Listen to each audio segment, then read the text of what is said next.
Day 20, January prayer and fasting, and we're in Leviticus 20 summary. Now this, remember chapter 18 was all about the what they shouldn't do, the individual, what they shouldn't do, like certain perversions and abominations. But this chapter now is about the punishments for the community, how the community should apply the punishments. So there was death for things like incest, death for things like injustice, death for things like homosexuality, and for bestiality, and death if you were going to seek or go to familiar spirits. Or actually, if you were to consult the familiar spirits, then you'll be cut out. You'll be cut out, moved away from the community. But if you were the actual person that was doing you were the medium or practitioner of the occult, then you will be death for you as well. And there was certain things that God was also telling them about what they should do, why he's taking them to Canaan, and why they're going to get the land because of what the Canaanites were doing, and they were doing the occult and all the things God forbids.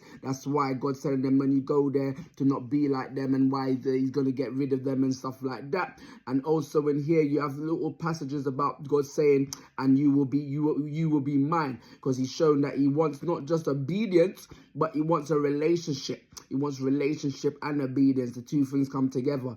He doesn't want robotic obedience. He wants you to, because it also talks about consecrate yourselves and I will sanctify you. So he's not forcing them to consecrate. Consecrate is separate. He's not forcing them to do it. It's a willing. You have to be willing to separate yourself, and then he will do the work. He will do the sanctifying. He will do the cleansing and all of that. But they have to be willing to do it.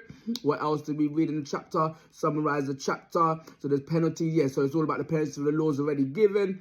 And then if people of the land should in any way hide their eyes from the man, yes, so to ignore great evil is evil in itself. So they must not ignore if the people are doing wrong. Yeah, because God would prosecute. If the legal system that he set up, Israel didn't follow, then God will prosecute. And for many things, many laws, it was like the community were meant to do certain stuff. But for the occult, if you were to do something to and be part of the cult, God himself will punish you. He said he would, where is it?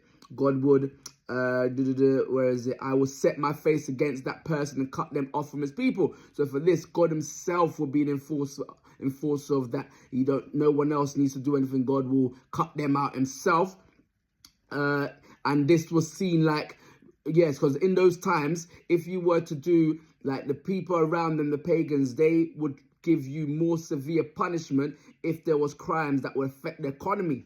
Whereas for Israel, in God's way, if you were to do things against the religious ways and family, that was the biggest punishment. So even adultery, things like that, the two people we put to death. And then, like we said, all these other stuff that go against why God has created humanity, they'll be put to death for those things that go against the community and family and how God has set creation to be, which is also, it talks about perversion again, and perversion is going against the way God created things to be. And then what else did we have on the, so a death for cursing your father and mother. And this ain't curse like speaking bad of them. This was a curse in the sense of like you're speaking magic, bad things against them, in the sense of like the idea you're speaking, where is it? Curse.